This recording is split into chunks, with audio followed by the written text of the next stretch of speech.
अस्सलाम वालेकुम।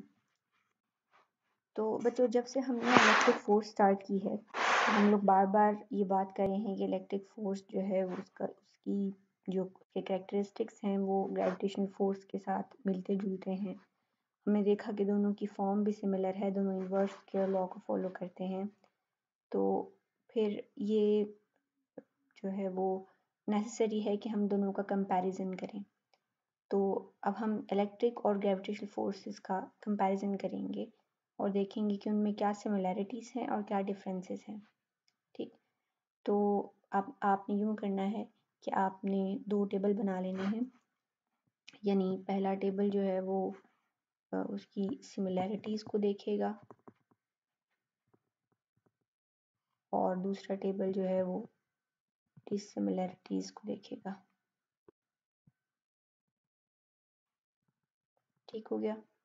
तो आपने यहाँ पर लिखना है इलेक्ट्रिक फोर्स, यहाँ पे लिखना है ग्रेविटेशनल फोर्स, यहाँ पे इलेक्ट्रिक फोर्स और यहाँ पर ग्रेविटेशनल फोर्स।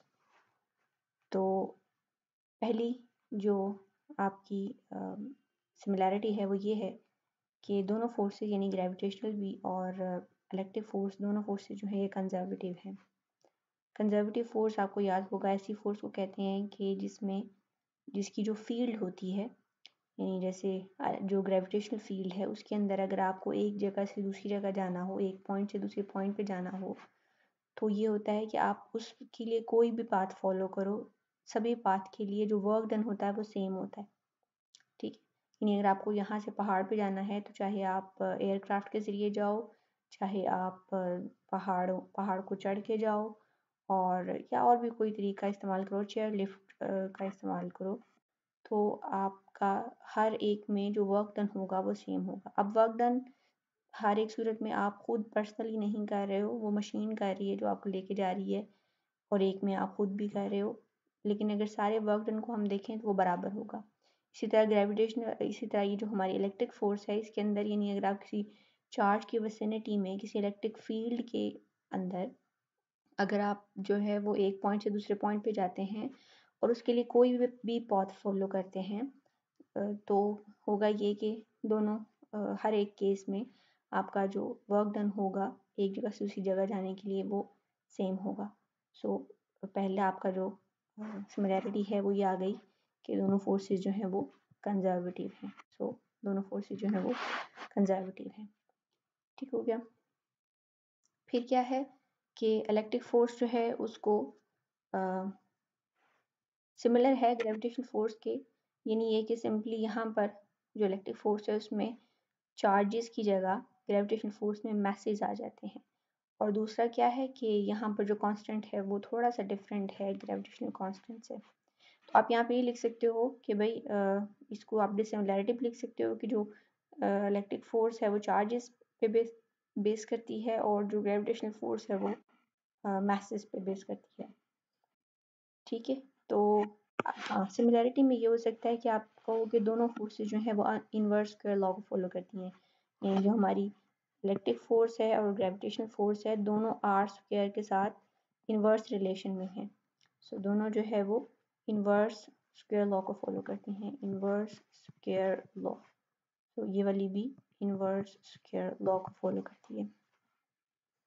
ठीक है, यानी आर बढ़ाने से, डिस्टेंस बढ़ाने से फोर्स जो है वो कम हो जाती है। और फिर ये मैग्नीट्यूड वाला जो है वो आप यहाँ पे लिख सकते हैं। आप लिख सकते हैं कि भाई जो एफ इलेक्ट्रिक है वो चार्जेस पे डिपेंड करती है, क्यूज़ पे, और ये जो है वो मैसेज पे डिपेंड करती है। एक और जो सिमिलैरिटी है वो ये है कि दोनों फोर्सेस अट्रैक्टिव होती हैं, ये भी अट्रैक्टिव होती है, ये भी अट्रैक्टिव होती है।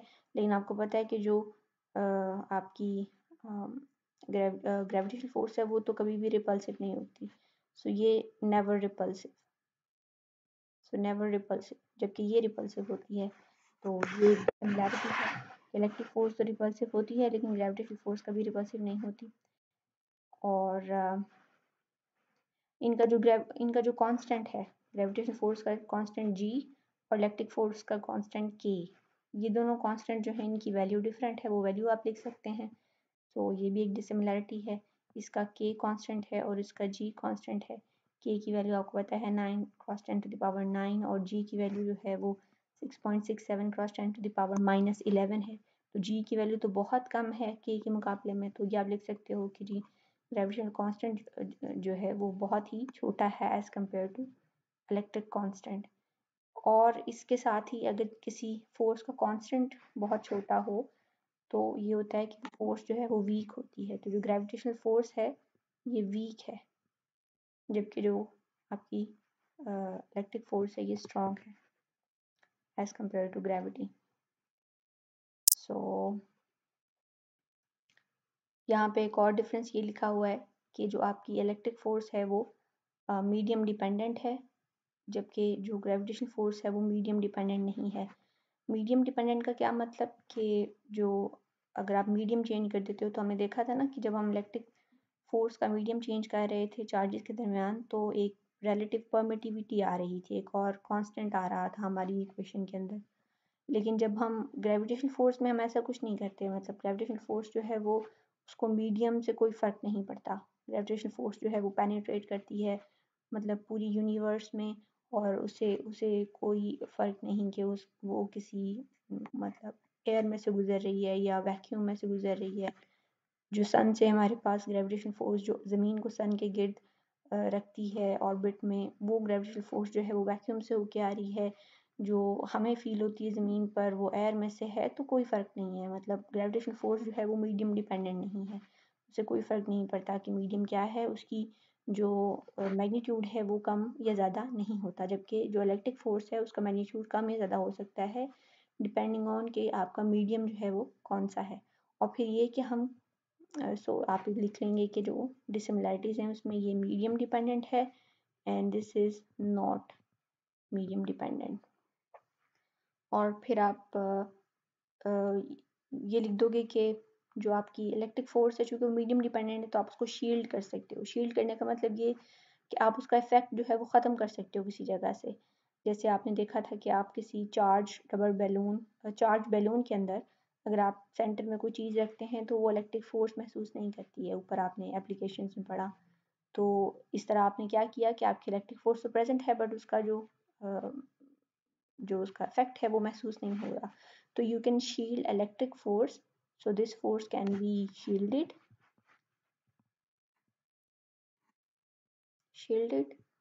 but this cannot be shielded। ठीक हो गया। तो ये आपने सिमिलैरिटीज़ और डिसिमिलैरिटीज़ लिख लेनी है। कोई और भी आपके जहन में हो तो मुझे बताइएगा कि डिसिमिलैरिटी ज़्यादा हो गई है, सिमिलैरिटीज़ कम है। ठीक है, तो इस तरह आपने इसको लिखना है। नेक्स्ट आ जाते हैं हम charge on an electron by Millikan oil drop method. तो ये मिलिकॉन आयल ड्रॉप मेथड जो है वो बहुत मशहूर है, और इसमें इसमें किया क्या था मिलिकॉन ने 1909 में। इसने एक टेक्निक के ज़रिए जिसको हम ऑयल ड्रॉप मेथड कहते हैं, अब इसने जो इलेक्ट्रॉन पर चार्ज होता है उसको फाइंड आउट किया था। नॉट एग्जैक्टली ऑन इलेक्ट्रॉन, हम देखते हैं कि वो एक पार्टिकल पे जो चार्ज है वो फाइंड आउट करता है, और फिर हम देखेंगे कि उससे हमें ये भी पता चलता है कि जो इलेक्ट्रॉन का चार्ज है वो ही सबसे छोटा चार्ज है। तो हम बेसिकली ये करने वाले हैं कि हम पार्टिकल्स पर चार्ज फाइंड आउट करने वाले हैं। तो इसके लिए जो चीज़ें हमें चाहिए वो ये आपको सेटअप दिख रहा है एक्सपेरिमेंट का। तो इसमें क्या है कि आपके पास एक चैम्बर है सी। सो ये सी एक चैम्बर है, और ये चैम्बर जो है इसमें से आपने एयर रिमूव की हुई है। सो सो दैट कि आपका ये जो भी हमारे ड्रॉपलेट्स हैं ये इनको एयर जो है वो एयर से डिस्टर्ब ना हो, हमारा एक्सपेरिमेंट डिस्टर्ब ना हो। ऑल्दो हम सारी एयर तो रिमूव नहीं कर सकते, बट ये कि ये यहाँ से आपने इस चैम्बर में से आपने चैम्बर इसलिए रखा है ताकि एयर जो है वो यहाँ पे ना हो। और ये हमारा ऑटोमाइज़र है, ए से ऑटोमाइज़र। तो ऑटोमाइज़र जो है उसका काम वही है जो कि शॉवर स्प्रे का होता है, कि आप जैसे उससे पानी अगर आप उसका हैंडल प्रेस करते हैं तो क्या होता है कि उसमें से पानी के कतरे बाहर निकलते हैं, फॉग टाइप मिस्ट आपको मिलती है। तो वो उस तरह के ये ड्रॉपलेट्स हमें मिलेंगे, लेकिन यहाँ पे फ़र्क ये है कि ये ऑयल के ड्रॉपलेट्स होंगे और पानी के नहीं होंगे। और दूसरा ये कि जैसे ही ये ऑयल ड्रॉपलेट्स इस नोज़ल से या ऑटोमाइज़र की नोज़ल से बाहर निकलेंगे, तो ये इनके दरमियान चूँकि फ्रिक्शन होगी, तो वो बाहर निकल रहे हैं प्रेशर से, ड्रॉपलेट्स नोज़ल से, तो नोज़ल और जो आपके ड्रॉपलेट्स हैं उनके दरमियान जो फ्रिक्शन होगी उसकी वजह से जो पार्टिकल्स हैं चार्ज हो जाएंगे, कुछ पॉजिटिव चार्ज हो जाएंगे, कुछ नेगेटिव चार्ज हो जाएंगे, और फिर ये ड्रॉपलेट्स जो है वो यहाँ नीचे गिरेंगे इस तरफ। तो यहाँ m जो आपको दिखाई दे रहा है, m डॉटेड लाइंस में सर्कल नज़र आ रहा है, ये m जो है वो आपके माइक्रोस्कोप का है। इसका मतलब ये है कि हम ये यानी आपकी जो मोबाइल स्क्रीन है उसके बाहर से हम इसको एक्सपेरिमेंट को देख रहे हैं, और जो एक्सपेरिमेंट का हिस्सा हमें दिख रहा है वो ये गोल वाला माइक्रोस्कोप ये आपको उसने दिखाया हुआ है कि यानी ये चीज़ जो है वो हमें बाहर से दिख रही है, हम यहाँ पर इसको ऑब्जर्व कर रहे हैं। यहाँ पर एक हमारे पास सोर्स है लाइट का, और ये एक लेंस लगा हुआ है जो कि इस लाइट को कॉन्सेंट्रेट कर रहा है इस जगह पर जहाँ से हमने इसको देखना है। तो इस लाइट का मकसद ये है कि ये हमारा ऑयल ड्रॉप जो है जब इस पर लाइट पड़े तो ये इल्यूमिनेट करे और हमें ज़्यादा अच्छे से नज़र आए ताकि हम इसको ऑब्जर्व कर सकें। उसके बाद ये प्लेट्स हैं आपके पास, दो प्लेट्स, एक प्लेट पॉजिटिव है दूसरी प्लेट नेगेटिव है। तो ये जो दो हमारे पास प्लेट्स हैं, और इनका काम ये है कि यहाँ पर इस जगह पर जहाँ पर हमने अपने ड्रॉपलेट को ऑब्जर्व करना है ये इलेक्ट्रिक फील्ड प्रोवाइड करेंगी। अभी जो है वो प्लेट ऊपर वाली प्लेट पे पॉजिटिव चार्ज है, नीचे वाली पे नेगेटिव, तो ये आपकी इलेक्ट्रिक फील्ड लाइन जो है वो नीचे की तरफ होंगी। ऊपर वाली प्लेट के अंदर एक होल है H, और ये होल जो है वो आपको अलाउ करेगा कि कुछ ड्रॉपलेट्स जो ऊपर से गिर रहे हैं वो उनमें से चंद एक जो है वो कुछ तो साइड पे गिरेंगे, फिर कुछ जो है वो अंदर भी आ जाएंगे। तो ये होल जो है इससे हमारा ड्रॉपलेट जो है वो अंदर आएगा। अब यहाँ पे देखो पूरा हमारा सेटअप क्या है कि हम ड्रॉपलेट्स को नोजल से चार्ज कर रहे हैं और फिर उन ड्रॉपलेट्स को इलेक्ट्रिक फील्ड में गिरा रहे हैं, और इस दौरान हम देखेंगे कि हम कुछ मज़ीद काम करेंगे जिससे हमें इस जो ड्रॉपलेट है उसका चार्ज पता चलेगा। ये दोनों प्लेट्स डिस्टेंस d पे पड़ी हुई हैं, और हमने इन दोनों प्लेट्स को यहाँ से वोल्टेज दिया हुआ है V। ठीक हो गया। यहाँ से एक विंडो रखी हुई है हमने, विंडो V2।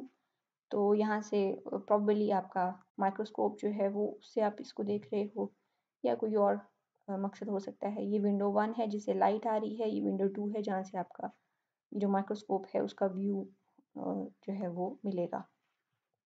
ठीक हो गया।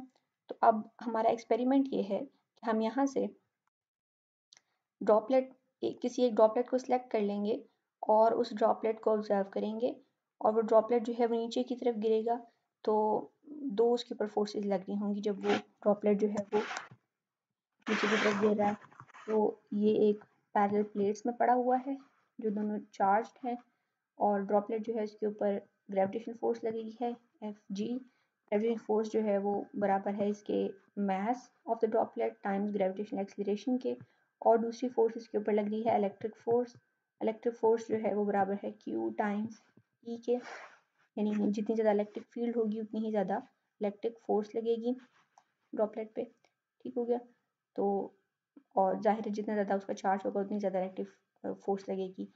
तो अब यहाँ पे देखो इसको हम एक्सपेरिमेंट में देख लेते हैं कि कैसे नज़र आ रहा है। ये मैं आपको एक यूट्यूब का एक्सपेरिमेंट दिखा रही हूँ जिसमें कि वो शो कर रहे हैं कि कैसे ड्रॉपलेट्स जो है उनके ऊपर इलेक्ट्रिक फोर्स लगती है तो वो जो है स्पीड अप होते हैं, स्लो डाउन होते हैं। तो ये देखिए आपके पास ये ड्रॉपलेट्स हैं और ये नीचे की तरफ गिर रहे हैं। ठीक है, अभी हमारा इस पॉइंट पर इलेक्ट्रिक फील्ड 0 थी तो वो सारे नीचे थे। जब आपने इलेक्ट्रिक फील्ड को ऑन किया और ऑन करके आपने इलेक्ट्रिक फील्ड को देखें ऊपर यहाँ पर रखा है, आपने इलेक्ट्रिक फील्ड जो है उसको इसका मतलब ये है कि इलेक्ट्रिक फील्ड जो है, सॉरी आप इसको वोल्टेज समझ लीजिए, वोल्टेज जो है वो आपने इस तरह रखा है कि लेट्स से ऊपर वाली प्लेट पॉजिटिव है नीचे वाली नेगेटिव है, और जब आप इसको बिल्कुल ऑपोजिट कर देंगे यानी इस नॉब पर लेकर आएंगे तो इसका मतलब होगा ऊपर वाली प्लेट नेगेटिव है नीचे वाली पॉजिटिव है, यानी आप बैटरी की पोलैरिटी जो है उसको शिफ्ट कर रहे हैं। यहाँ ज़ीरो वोल्टेज है, यहाँ पर पॉजिटिव पोलैरिटी है, यहाँ पर नेगेटिव पोलैरिटी है। ठीक है, तो आप ये कर रहे हो। तो आप देखो कि यहाँ पर ये जो हमारा एक्सपेरिमेंट है हमारे ड्रॉपलेट्स हैं उनके साथ क्या होता है। तो पोलैरिटी ऊपर की है, कुछ ड्रॉपलेट्स नीचे जा रहे हैं, कुछ ऊपर जा रहे हैं। कुछ ऊपर क्यों जा रहे हैं? क्योंकि कुछ ड्रॉपलेट्स पे पॉजिटिव चार्ज था, कुछ पे नेगेटिव चार्ज था। तो जिन पे पॉजिटिव चार्ज था वो एक प्लेट की तरफ भागेंगे, जिन पे नेगेटिव चार्ज था वो दूसरी प्लेट की तरफ भागेंगे। तो एक्सेलरेट होंगे।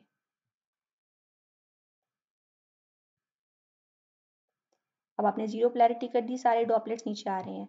जब आपने जीरो पोलैरिटी की और सारे ड्रॉपलेट्स नीचे आ रहे हैं तो उसका मतलब है कि अब ड्रॉपलेट्स पे कोई इलेक्ट्रिक फील्ड ज़ाहिर नहीं लग रही, तो सिर्फ ग्रेविटेशनल फील्ड लग रही है, ग्रेविटेशनल फोर्स लग रही है, जिसकी वजह से वो सारे के सारे नीचे आ रहे हैं। फिर आपने पोलैरिटी जो है वो ऑपोजिट कर दी। अब देखिए अगेन कुछ ऊपर जा रहे हैं, कुछ नीचे आ रहे हैं। फिर जीरो कर दी, फिर सारे नीचे, फिर हमने पॉजिटिव की पोलैरिटी, तो ये जो है वो हो रहा है। यानी हम पोलैरिटी जो है उसको पॉजिटिव करते हैं तो ड्रॉपलेट्स ऊपर ही नीचे, कुछ ड्रॉपलेट्स ऊपर कुछ नीचे जाते हैं। ज़ीरो करते हैं तो सारे ड्रॉपलेट्स नीचे आ जाते हैं, और जब नेगेटिव करते हैं तो अगेन वही काम होता है। ठीक, तो अब हम ये करेंगे कि हम इनमें से एक ड्रॉपलेट को लेंगे और उसको इस तरह रखेंगे कि वो उसके ऊपर इतनी इलेक्ट्रिक फील्ड अप्लाई करेंगे कि वो जो है वो ना तो ऊपर जाए ना नीचे जाए। नीचे वो क्यों जाएगा? क्योंकि उसके ऊपर ग्रेविटेशनल फोर्स लग रही है। ऊपर क्यों जाएगा? क्योंकि उसके ऊपर इलेक्ट्रिक फोर्स लग रही है। तो हम इस तरह चार्ज को सेट करेंगे। यानी हम ये भी कर सकते हैं कि हमारा जो वोल्टेज है उसको एक तो हम स्विच कर सकते हैं, उसकी पोलैरिटी चेंज कर सकते हैं। दूसरा हम ये भी कर सकते हैं कि उस वोल्टेज को हाई और लो कर सकते हैं, यानी बैटरीज को इंक्रीज कर सकते हैं। तो हम चार्ज को यानी वोल्टेज को सेट करके इस तरह रखेंगे कि जो हमारा इलेक्ट्रिक फोर्स लग रही है और जो ग्रेविटेशनल फोर्स लग रही है वो दोनों बराबर हों। यानी हम एक ऐसा ड्रॉपलेट लेंगे जो ऊपर की तरफ जा रहा था, हम उसको रोकने के लिए हम जो है वो ऑपोजिट इलेक्ट्रिक फोर्स लगाएंगे ताकि वो ड्रॉपलेट जो है वो रुक जाए। या एक ऐसा ड्रॉपलेट लेंगे जो नीचे की तरफ जा रहा था और उसके ऊपर ऑपोजिट इलेक्ट्रिक फोर्स लगाएंगे, तो ग्रेविटेशनल फोर्स जो है वो ड्रॉपलेट को नीचे लेके आएगी, इलेक्ट्रिक फोर्स जो है उसको ऊपर लेके जाएगी। और हम जो है वो इलेक्ट्रिक फोर्स को, क्योंकि ग्रेविटेशनल फोर्स हम एडजस्ट कर नहीं सकते, हम इलेक्ट्रिक फोर्स को इस तरह एडजस्ट करेंगे कि जो हमारी इलेक्ट्रिक फोर्स है वो ग्रेविटेशनल फोर्स के बराबर आ जाए। इस सूरत में क्या होगा कि ड्रॉपलेट जो है वो सस्पेंड हो जाएगा, वो ना ऊपर जाएगा नहीं नीचे जाएगा, तो यहाँ पे वो बेसिकली खड़ा हो जाएगा। तो अगर हम ऐसा करते हैं, मैं आपको भी दिखाती भी हूँ उन्होंने ऐसा कैसे किया है। तो ये इलेक्ट्रिक फोर्स जो है वो ग्रेविटेशनल फोर्स के बराबर हो जाएगी, और इलेक्ट्रिक फोर्स जो है वो क्यू ई होती है, ग्रेविटेशनल फोर्स जो है वो एम जी होती है। तो ये दोनों जब बराबर होंगी तो आपके पास यहाँ से आ जाएगा यहाँ से, और ई जो है वो आपको पता है कि वी डी के बराबर है। ये हम ऊपर पढ़ चुके हैं, ठीक है। V is the voltage, D is the distance. हमने डिस्टेंस को R कहा था पहले, डेल्टा R स्मॉल डिस्टेंस, लेकिन D जो है वो हमारा दो प्लेट्स के दरमियान का डिस्टेंस है। तो हमें पता है कि अगर आपके पास जो है वो इस तरह दो प्लेट्स हों, इनके दरमियान कोई वोल्टेज V हो और डिस्टेंस D हो, तो यहाँ पे जो भी इलेक्ट्रिक फील्ड E होती है, E वो बराबर होती है V डिवाइडेड बाई D के। तो यहाँ से आप E की वैल्यू जो है वो इधर पुट कर दीजिए क्यू ई में, और तो यहाँ से इसको आप थोड़ा सा सिंप्लीफाई करेंगे, आपके पास आ जाएगा ये Q। तो ये Q आपके पास आ जाएगा इस तरह। तो अब देखिए Q आपके पास आ गया, लेकिन Q में क्या क्या चीज़ें हमें चाहिए? तो हम बेसिकली चार्ज फाइंड आउट करना चाह रहे थे ना पार्टिकल पे। तो वो चार्ज किसके इक्वल है? वो है मास of the particle times the gravitational acceleration times d divided by v। अब g तो हमें पता है क्या है, d जो है वो क्या है? डिस्टेंस दो प्लेट्स के दरमियान का, तो जाहिर है वो भी हमें, क्योंकि हमारा एक्सपेरिमेंटल सेटअप है तो हमें डिस्टेंस पता है। और v क्या है? वोल्टेज, ये हम खुद प्रोवाइड कर रहे हैं तो ये भी हमें पता है। अब यहाँ पे रह जाता है कि मास क्या है, तो मास हमें नहीं पता। अच्छा, इससे पहले हम देख लेते हैं कि हमारा जो एक्सपेरिमेंट है उसमें पार्टिकल सस्पेंड कैसे होता है। अब यहाँ पर ये इन्होंने पार्टिकल्स चेंज कर दिए हैं, लेकिन आप में इस परेशानी होना, आप इसको अगेन जो है वो ऑयल ड्रॉपलेट समझो। तो ऑयल ड्रॉपलेट जो है नॉर्मली नीचे जा रहा है, नीचे जा रहे हैं। और अगर हम इस तरह ऑन कर देते हैं अपना वोल्टेज सोर्स, और उस वोल्टेज सोर्स का फिर जो मैग्नीट्यूड है उसको इंक्रीज़ करते हैं, तो देखिए आपने वोल्टेज ऑन किया हुआ है, इसका मैग्नीट्यूड आप चेंज कर रहे हैं, तो ऑयल ड्रॉपलेट्स ऊपर जा रहे हैं, ऊपर फोर्स लग रही है। लेकिन आप फिर एक ऐसे पॉइंट पे आ जाते हैं जहाँ पे इस पे लगने वाली ऊपर डायरेक्शन में जो फोर्स होती है और नीचे ग्रेविटेशनल फोर्स होती है वो बराबर हो जाती है, तो ये ड्रॉप्स जो हैं वो इस तरह एयर में सस्पेंड हो जाते हैं। तो इस तरह हम इनको एयर में सस्पेंड करते हैं।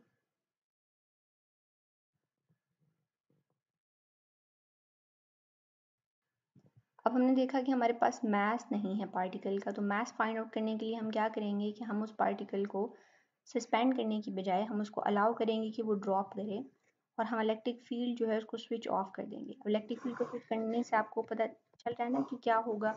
जब हम 0 वोल्ट कर रहे थे तो क्या हो रहा था, सारे ड्रॉपलेट्स नीचे आ रहे थे। तो होगा ये कि ये ड्रॉपलेट जो हमारे पास है वो भी नीचे की तरफ आएगा। सो हमारा ड्रॉपलेट जो है वो जब नीचे की तरफ आएगा, तो आपको पता है कि जब भी कोई बहुत ही हल्का ऐसे ड्रॉपलेट, मिस्ट वगैरह भी, जब वाटर के ड्रॉपलेट भी नीचे की तरफ आ रहे होते हैं, तो उनका चूंकि वेट बहुत कम होता है, मास यानी mg बहुत कम होता है, तो उसकी वजह से उनके ऊपर जो है वो एयर रेजिस्टेंस लगती है, और वो जो है वो एयर में एक बहुत ही थोड़े अरसे में एक टर्मिनल वेलोसिटी जो है उसको अटेन कर लेते हैं। तो होगा ये कि ये ड्रॉपलेट भी जैसे ही वो नीचे आना स्टार्ट होगा, तो एट वंस वो टर्मिनल वेलोसिटी अटेन कर लेगा और एक यूनिफॉर्म वेलोसिटी से नीचे की तरफ आना शुरू हो जाएगा, यानी वो एक्सेलरेट नहीं करेगा। नॉर्मली इसको एक्सेलरेट करना चाहिए क्योंकि इस पर ग्रेविटेशनल फोर्स लग रही है, लेकिन अब वो एक्सेलरेट नहीं करेगा, वो एक यूनिफॉर्म वेलोसिटी से नीचे की तरफ आ रहा होगा। ये जो टर्मिनल स्पीड इसके ऊपर लग रही है, ये टर्मिनल स्पीड जो है इसको हम वी कहते हैं, और जो फोर्स लगती है जिसकी वजह से ये जो एयर ड्रैग भी जिसको आप कहते हो, उस फोर्स को हम कहते हैं ड्रैग फोर्स। ये किसी भी लिक्विड में भी लगती है, एयर में भी लगती है, गैसेस में भी लगती है, तो ये ड्रैग फोर्स है, यानी वो फोर्स जो किसी भी ऑब्जेक्ट को किसी लिक्विड या गैस में से ड्रैग करने के लिए यूज़ हो या उसके ऊपर लगे। तो ये ड्रैग फोर्स आपने स्टोक्स लॉ में पढ़ी हुई है फर्स्ट ईयर में, किसके बराबर है, 6 pi, so this is F D, drag force 6 pi eta R V T, और this is equal to mass of the particle times gravitational acceleration, यानी ये वेट के बराबर हो जाती है ना। अब क्या होगा कि जब ड्रैग फोर्स लगी होगी पार्टिकल पे, तो उसका जो ग्रेविटेशनल फोर्स है वो बराबर हो जाएगी ड्रैग फोर्स के, ठीक है। तो यहाँ से आपके पास सारे बाकी कांस्टेंट हैं। आर जो है वो आपका पार्टिकल का रेडियस है, यानी पार्टिकल जो है वो, जैसे ये हमारा पार्टिकल है तो उसका जो रेडियस है वो आर है, और ईटा जो है वो आपकी जो भी एयर है या जो भी फ्लूइड है उसकी विस्कोसिटी है, ठीक है। तो ये आप ये कांस्टेंट है, फाइंड आउट कर सकते हैं। अब यहाँ से फिर हमारा जो मास है उसकी वैल्यू हमें पता चल सकती है। आर जो है वो ड्रॉपलेट का रेडियस है, ठीक हो गया। तो मास जो है वो आपको पता है कि अगर हम मास और डेंसिटी का आपस में रिलेशन निकालें तो वो क्या होता है कि जो डेंसिटी है rho is equal to mass per unit volume. अब वॉल्यूम जो है वो इस ड्रॉपलेट का है, जाहिर है, तो वो क्या हो जाएगा, ड्रॉपलेट एक स्फीयर होता है, तो इसलिए इसका वॉल्यूम क्या हो जाएगा, इसका वॉल्यूम हो जाएगा 4/3 पाई आर क्यूब। तो ये आप वॉल्यूम जो है इसके अंदर पुट करते हैं तो मास आ जाएगा this volume times rho, volume times rho, ठीक हो गया। तो यहाँ से फिर आप जो है वो इस वैल्यू को, यानी आपने मास फाइंड आउट करना था ना, लेकिन मास में हमारे पास एक और प्रॉब्लम आ गया कि मास में हमारे पास रेडियस भी आ रहा है। तो रेडियस फाइंड आउट करने के लिए फिर हम क्या करेंगे, हमने ये किया कि हमने मास को डेंसिटी की फॉर्म में लाए और उसको हमने वापस इस क्वेश्चन में पुट कर दिया। तो मास जो है उसको डेंसिटी की फॉर्म में हमने यहाँ पे पुट करना है इस मास की जगह। तो ये देखिए आपने पुट कर दिया 4/3 पाई आर क्यूब रो टाइम्स ये वाला जी, और साथ में ये 6 पाई आर वी टी। तो यहाँ से आप देखो कि एक जो है वो आर का, आर जो है वो इधर आर क्यूब के साथ कैंसिल हो जाता है, एक आर का स्क्वायर रह जाता है, और ये आपके पास 6 और 4 जो है कैंसिल होकर 2 और 3 बन जाते हैं, ठीक हो गया। और फिर यहाँ पे आपके पास ये 3 times 9 eta R V T, pi भी कैंसिल हो जाता है दोनों तरफ से, 2 रो जी, तो ये आपके पास आ जाएगा आर। ये जो हमारे पास आर आया है, इस आर को हम जो है वो यहाँ पे पुट करेंगे और यहाँ से एम फाइंड कर लेंगे। बाकी सारी चीज़ें तो हमें पता थी ना, तो सिर्फ आर हमें नहीं पता था, रेडियस। सो हाँ, वेलोसिटी नहीं हमें पता। वेलोसिटी कैसे पता करेंगे, वेलोसिटी पता करने के लिए हम उस पार्टिकल को अलाउ करेंगे कि वो गिरे, और हम जो है यहाँ पे हमने अभी हम देखते हैं एक्सपेरिमेंट में भी कि कैसे हमारे पास इस तरह रूलर की लाइंस होंगी, और ये लाइंस जो हैं वो बताएंगी कि भाई कितना डिस्टेंस तय किया है पार्टिकल ने। तो डिस्टेंस जो वो करेगा, और स्टॉप वॉच लगाई होगी हमने, तो वो जो डिस्टेंस मेजर करेंगे हम और डिवाइडेड बाय टाइम से हम लोग फाइंड कर लेंगे कि हमारी जो वेलोसिटी है वो क्या है। ठीक है, तो इस पार्टिकल को हमने कहा ना हम इलेक्ट्रिक फील्ड स्विच ऑफ करेंगे, तो इलेक्ट्रिक फील्ड स्विच ऑफ करेंगे तो ये पार्टिकल गिरने लग जाएगा। जब ये गिरने लग जाएगा तो हम इसकी वेलोसिटी फाइंड कर सकते हैं। देखिए कैसे, तो ये देखिए ये पार्टिकल जो है वो गिर रहा है और फिर इसको हम सस्पेंड भी कर सकते हैं।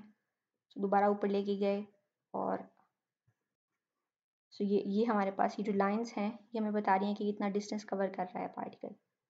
और फिर हमने साथ में स्टॉप वॉच रखी हुई है ये देखने के लिए कि जब ये गिर रहा है और जो इसने डिस्टेंस तय किया है उस दौरान टाइम कितना लगा है। तो इस तरह हम पार्टिकल की वेलोसिटी जो है उसको फाइंड आउट कर सकते हैं।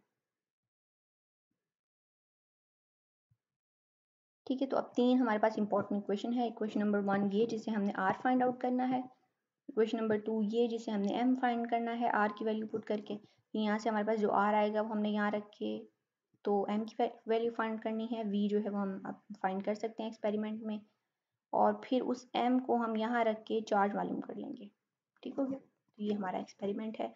चार्ज फाइंड आउट हो गया तो मिल्कॉन ने ये देखा कि जो हमारा चार्ज है यानी पार्टिकल के ऊपर वो चार्ज जो है वो इंटेग्रल मल्टीपल बन रहा है एक मिनिमम वैल्यू का। मिनिमम वैल्यू क्या थी, वो ये वाली वैल्यू थी जो इलेक्ट्रॉन का चार्ज होता है। तो हमें ये पता चला कि हर एक पार्टिकल जो है उसके ऊपर जो भी चार्ज होगा वो n times charge of electron होगा।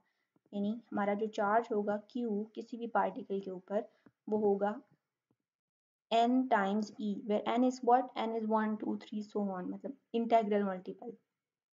यानी किसी पार्टिकल पे 2 टाइम्स इलेक्ट्रॉन का चार्ज हो सकता है, मे बी उसमें से 2 इलेक्ट्रॉन्स ज़्यादा हों या निकले हों। किसी के ऊपर 3 टाइम्स इलेक्ट्रॉन जितना चार्ज हो सकता है, किसी के ऊपर 10 टाइम्स 100 टाइम्स इलेक्ट्रॉन जितना चार्ज हो सकता है। तो यानी कि मिनिमम जो वैल्यू है चार्ज की वो क्या है, इलेक्ट्रॉन के ऊपर जो चार्ज है, यानी 1.6 cross 10 to the power -19 coulomb.